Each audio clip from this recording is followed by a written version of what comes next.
31-годишен битолчанец вработен во образовна установа е осомничен за производство и дистрибуција на детска порнографија. Истрагата на македонските истражни органи започнала по известување од австралиската полиција, која спроведувала операција за откривање на веб страници кои содржат материјали од злоупотреба на деца, при што дел од IP адресите биле идентификувани во Македонија. Основното јавно обвинителство Битола донесе наредба за спроведување истражна постапка против едно лице за кривично дело, производство и дистрибуција на детска порнографија од член 193а, став 3 во врска со став 2 од кривичниот законник. Осомничениот 31 годишник, кој бил инаку вработен во образовна установа во периодот од април 2024 година до 1.4.2026 година на компјутерските уреди и опрема кои ги користел дома, набавувал за себе и поседувал материјали со детска порнографија.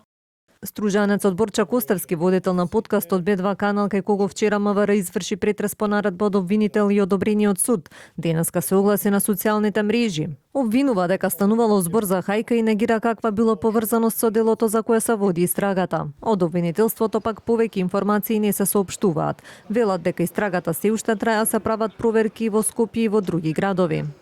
Претресите ги вршат секторот за компјутерски криминал при Бирото за јавна безбедност и Министерството за внатрешни работи во координација со одсеците за компјутерски криминал при СВР Битола, Охрид и Струмица.